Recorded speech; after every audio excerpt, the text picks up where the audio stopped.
I'm Paul Ruhlman. I teach woodworking here in Cambridge, Massachusetts at the Buckingham Brown and Nichols School. Lately, the students and I have been exploring rustic furniture as a low-tech and inexpensive way to learn the basic principles of woodworking. The words rustic furniture can mean many things, as different as this willow set from North Carolina or this traditional Adirondack-style garden bench. Our take on rustic ranges from things as contemporary looking as this glass-top coffee table with stretchers made from milled lumber to a mirror frame made from saplings influenced by Chinese design to this traditional ladder-back armchair with a shaker-style woven seat that would look right at home on almost any front porch. I've inlaid curly maple dots into the walnut crust rail. The rest of the chair is made of red maple saplings, and this is very much like a chair I want to show you now how to build. Usually when I start a rustic chair, I don't begin at the lumber yard, but I do try to be sensitive to the ecology of the area where I'm going to harvest my wood. Invasive trees like red maple, which grow all over the eastern United States, or European buckthorn, won't be missed by the forest, and they make good raw material. For furniture, I usually work with saplings 3/4 to 2 inches in diameter. A sharp pocket saw and some clippers to remove the twigs are all I need. If you cut in the late spring, it's very easy to peel a sapling. If you want to keep the bark on and tight, cut any time from late summer to just before spring thaw. You can also call around to local parks, road crews, and tree services. Most of these people will be happy for you to take away all the saplings that you can use. Here's a fun part, reading the sticks for forms that will work well in a piece of furniture. I've sketched out the shape of my chair to scale in side view, front and rear views, and in plan. Here's the arm, the seat rails, and the stretchers. Sometimes I say rails to mean both the rails and stretchers interchangeably. I dimension the heights at the center line of each joint. As a furniture maker, your ideas are always influenced by your earlier experiments. But if you're just starting out, here are some guidelines for dimensions. Generally, the seat height is 17 to 18 inches in the front and 16 to 17 inches in the back. The armrests are usually about 6 inches above that. The width of the front of the seat is about 20 inches, and the width in the back is about 17. The distance from the front to the back is approximately 18 inches. Of course, with a chair made of sticks, your sketches are only a simple way of describing the twisty reality of your material. The real look and feel of your chair will depend on how you pick from among the colors, curves, and physical quirks of your sticks. I'd like to find sticks for the rear posts that have a curve that will comfortably fit the natural curve of a person's back. But you can use steam to force this curve into the posts, and I'll show you how to do that in a minute. Scars, twists, or other apparent defects can be seen as character assets as long as the physical strength of the wood isn't compromised. I like to have some wavy and unusual shaped stretchers for the front and side of the chair. The seat rails need to be straighter since you're going to weave the seat around them. I label these sticks with the uses I've got in mind for them and the rough lengths that I'll cut them to. For chairs, I like to have the posts about 1 1/4 to 1 1/2 inches in diameter.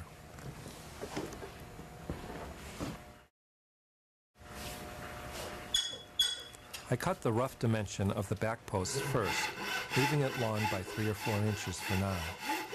I like to cut my sticks with a Japanese dozuki saw, but any fine-tooth handsaw will work fine. It's never easy to find a couple of posts shaped just the way you'd like them for the back. For best comfort, the post ought to be bent backwards.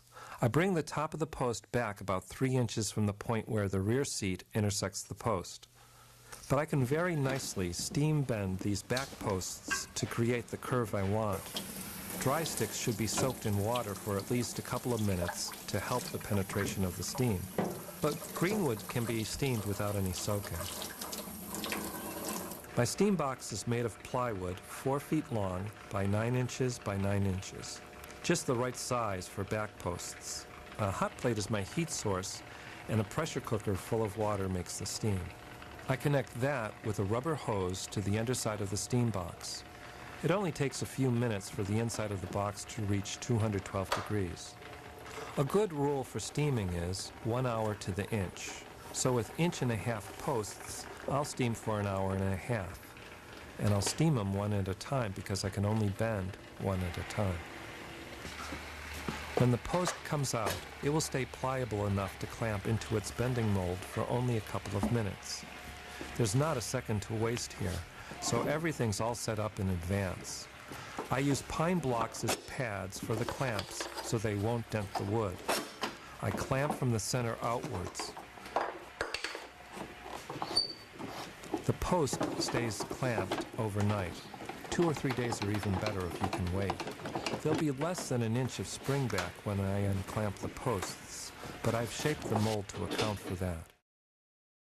When I'm making an armchair, I look for front posts that splay outward at the top. This allows me to separate the armrests more at the front of the chair, and it also gives a real grace note of form. The joinery begins with the drilling of the mortises. I'll clamp each stick horizontally and check it for level. I've marked off the mortise depth on my bit with masking tape so that I won't drill through to the other side. I like to use a magnetic inclinometer to set the drill perpendicular to the stick, but you can also learn to judge this right angle closely enough by eye. For my chairs, I like to use 5/8-inch diameter mortises and tenons. Once I've drilled the first mortise, I use 5/8-inch dowels as sighting aids to keep the next mortises in the same plane.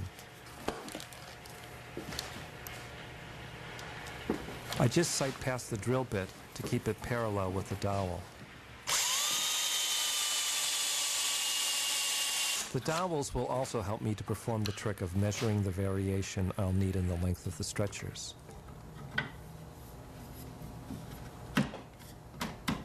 The distance between the irregular posts varies, of course, slightly from dowel to dowel.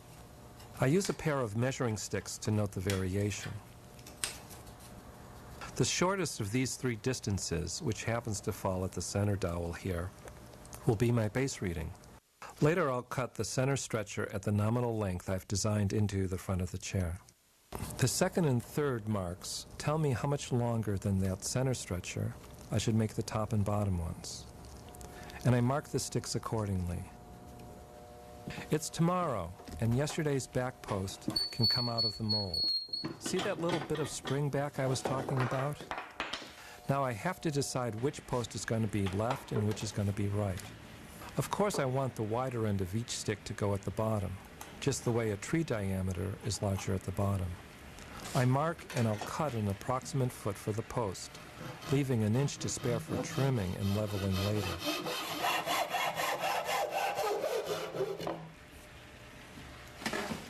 The left-right decision is usually a gut feeling of what looks best. If I've chosen sticks with a natural outward curve at the bottom, I can use that to give me a wider and more stable base.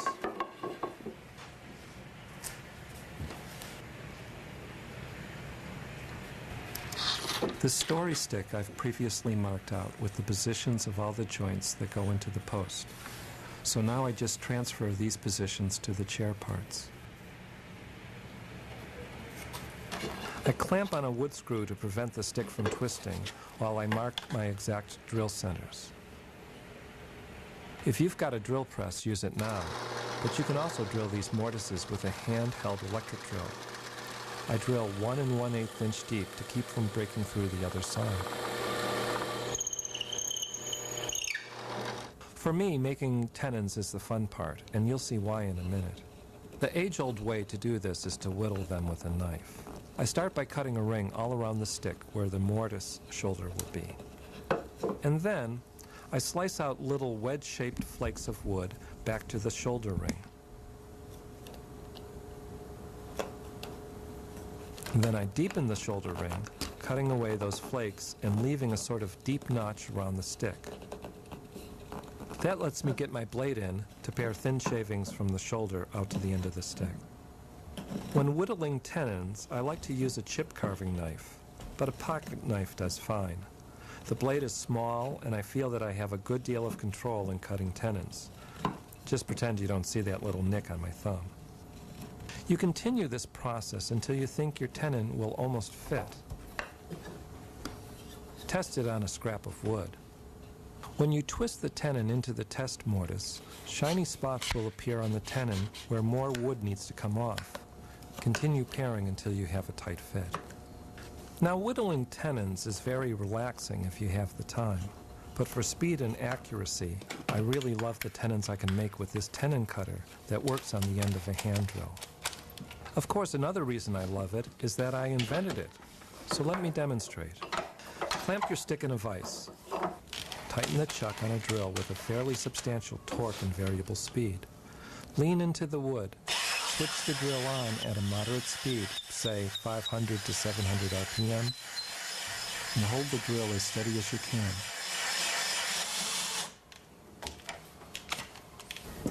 You can test the tenon length with a test mortise that you push onto the tenon until a little ridge forms on the sloped shoulder. And you can control the length with a little homemade dowel depth stop that has a fine pitch adjustment screw. It fits snugly into the barrel of the tenon cutter. To get parallel tenons on both ends of a stick, I set a level between points that mark the tenon ends. It doesn't matter how curvy the stick is between those 2 points, the tenons will still be on a horizontal plane. I aim the cutter with the help of a straight edge and the cutter's own built-in spirit level. The level helps me set the cutter's pitch parallel to the stick. I adjust left or right by sighting along the plastic rule. Hold the tenon cutter steady, leaning into the wood, go at a moderate speed. Crisp, clean shaving should come out.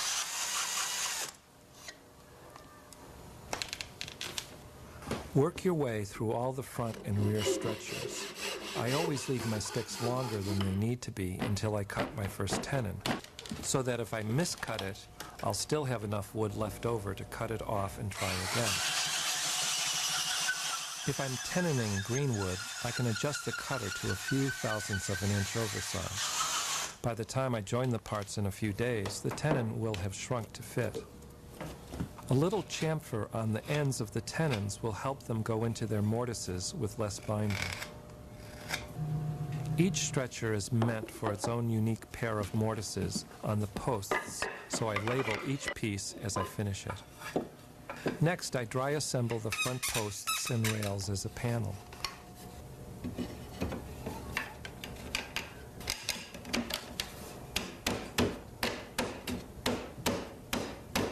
The gnarliest part of the stretcher should be twisted out of the way. Don't forget the pad if you tap the frame together with a mallet. The rear frame's gone together in just the same way, but I'll pull it together with my bench dogs and tail vise. Barb clamps are another good way to do this if you haven't got a good vise. Now it's time to think about the stretchers and seat rails that will join the front and rear assemblies. The chair has a trapezoidal seat plan, which means that the sticks joining the front and rear frames enter the posts at an angle other than 90 degrees. Instead of trying to figure out the exact angle, I like to make sure that the front is 3 inches wider than the rear. So that's 1.5 inches on either side. Let me show you 2 ways in which I can get those angled holes into the posts. Onto a paper template, I transfer the positions of the mortises that will take the side stretchers. These lines will now guide my aiming of the hand drill when I drill the mortises. I actually draft in lines that represent the full 5/8 inch width of the bit, so I won't have to move my eye too far to see the lines behind the drill.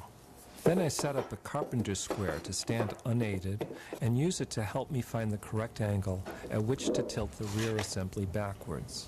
I want that to be, of course, the same angle at which the side stretchers will splay out towards the front legs. Remember, my plan tells me how many inches these side stretchers splay out as they traverse the distance between the front and rear frames. That's the slope I need now as I set up the back, 1.5 inches measured on the bench.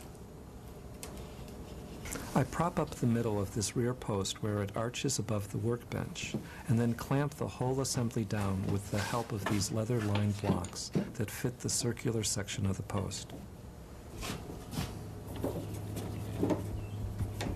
Now transfer the mortise positions back to the post. Mark for the mortise centers. Level up and drill to the depth I've marked with blue tape.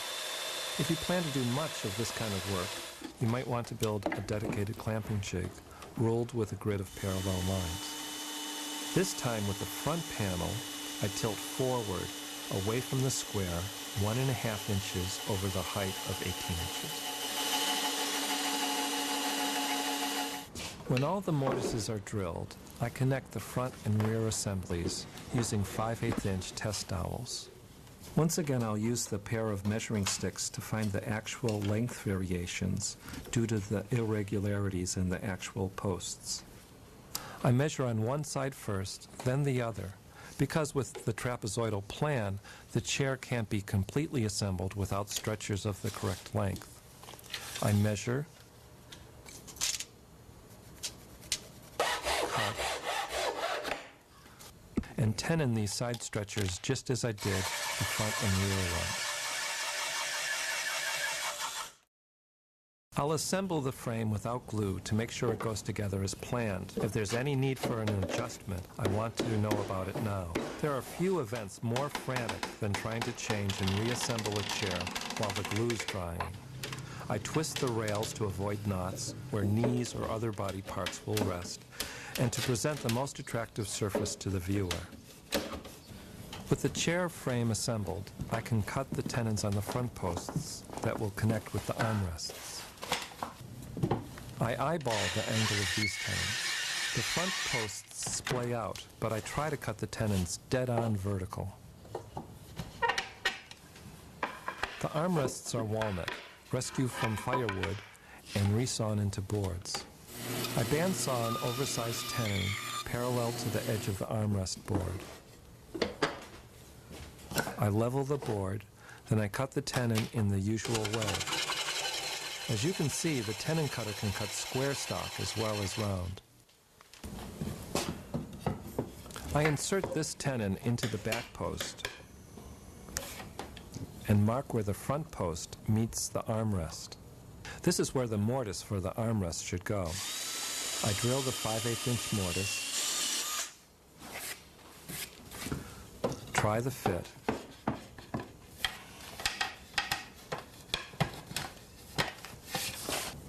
then draw the curve I want for the armrest.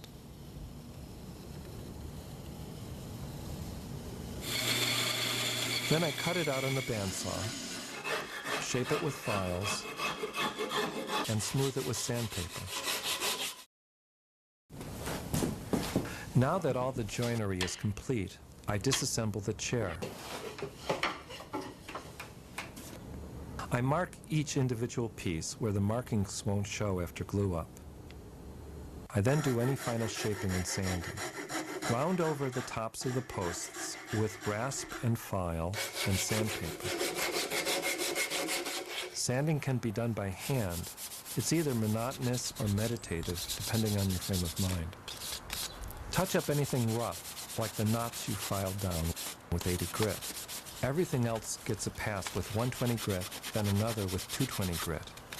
This chair will take me about 2 hours to sand all the parts. Or you can sand with a flap sanding wheel in an electric drill press, or lathe. I glue the chair together with a 2-part epoxy. There are several good versions of this stuff on the market.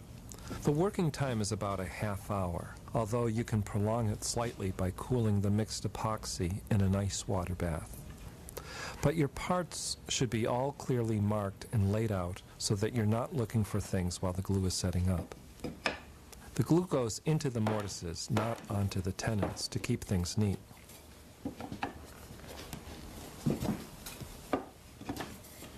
I check the stretchers to see that there aren't any bumps that might protrude into the back or knees.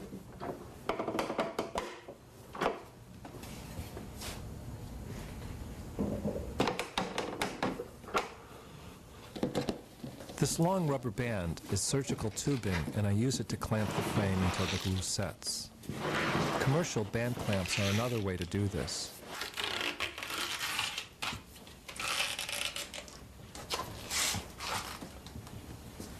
Lastly, I sandbag the armrests to hold them down and to keep the frame from twisting. I always pin my joints for extra strength, and I prepare the way with an 1/8 inch bit, going straight through the tenon and back into the post, but not all the way through. Into each hole goes a drop of superglue. Now I'll pin with 1/8 inch Delrin dowels. Delrin is a hard plastic that takes the hammer's impact well. You can get these dowels through any plastic distributor. I also like to use hawthorn tree thorns for pins. They're extremely hard and dense and have a nice bullseye cross-section. Almost any good thick thorn will do nicely as a pin.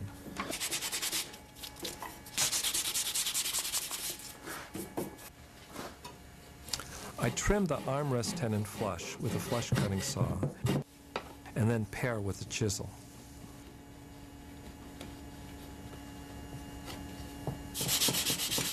There are several ways to finish a chair. I often use a wipe-on urethane finish, but here I'll use a Danish oil finish. Urethane is stronger against abrasion, but the oil feels silkier and more natural. Either way, you simply brush or rag on the finish and then wipe off the excess. Just remember, oily rags can spontaneously combust, so when you're finished, put them into an airtight can or hang them outside to dry. I'm going to weave my seat and back with 1-inch shaker tape, which is a strong ribbon of woven cotton. I begin by tacking the warp to the underside of the seat rail.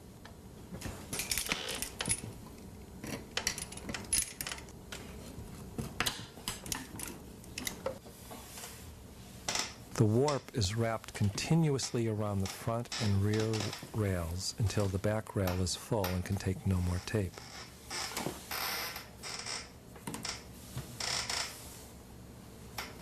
You can join pieces of tape together by overlapping and sewing them. I try to keep all the taped joints hidden on the underside of the seat.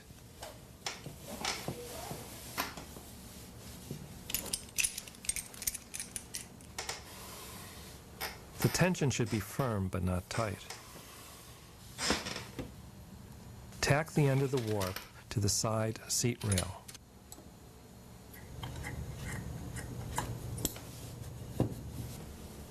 Because the chair is wider in the front than in the back, these small triangular areas remain without warp.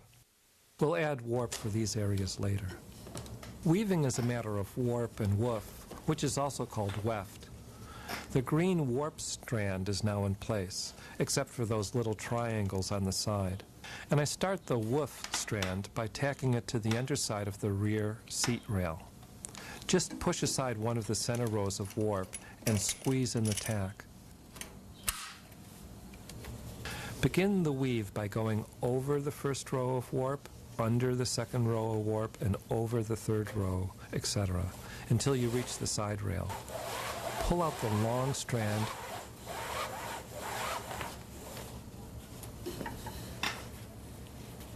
tidy up the weave, turn the chair over, and keep weaving. Don't try to find the end of the strand. Just form a loop in the standing part and weave with that. It's inconvenient enough to have to pull out the whole strand once every turn. There's no need to do it twice. You can get really fast at this with practice. Once again, turn the chair over and continue weaving. Back and forth on the seat frame with each turn of the chair. Under, over, nothing could be simpler. But keep an eye on it. It's easy to miss one of those overs or unders. It's also easy to make the mistake that I just made, forgetting to insert the foam rubber pad before you start the woof. But I can still work it in. The pad is high-density urethane foam, measured and cut to fit just inside of the posts. It helps cushion the seat, and it also distributes the load to the bottom layer of the weave.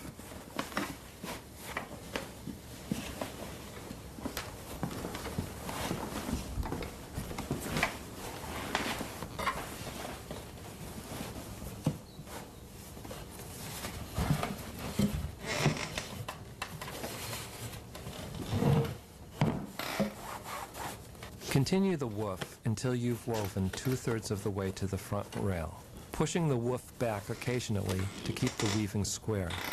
Now you insert the extra warp into those open triangular areas on the sides of the seat. Slide the new warp strand under the woof and tack it so that the tack is hidden when the woof is pulled back into place. Weave that warp over and under the woof so that it continues the pattern. When you reach the front, turn the chair and weave on the underside.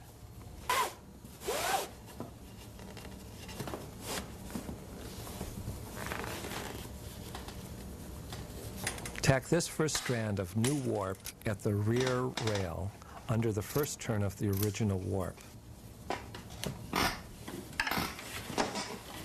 Attach the next strand of warp to the side rail further towards the front of the chair. There's not much weaving to do with this strand because the front woof strands are not yet in place.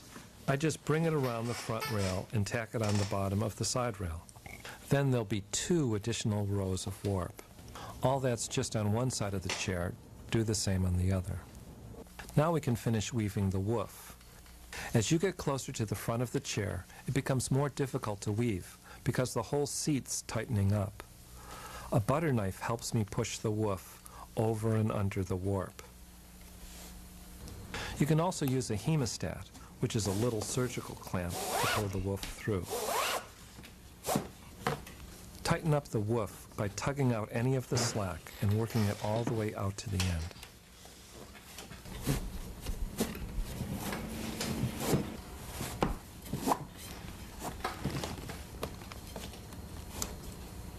Finish the woof by tacking it under the warp.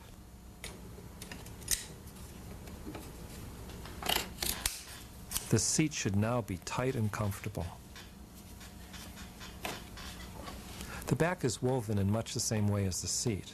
Set up the warp from the top to bottom rails and weave from side to side across the back. You don't need foam.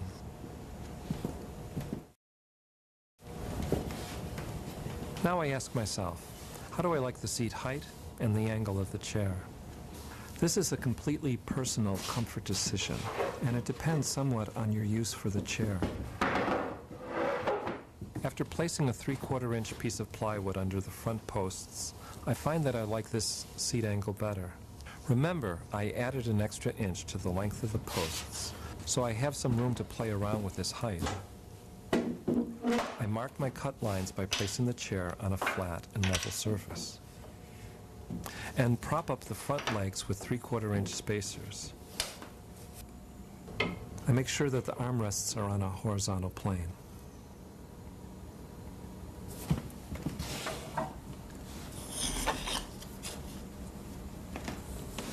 I find the leg that is the greatest height above my reference surface and mark all 4 legs at this height.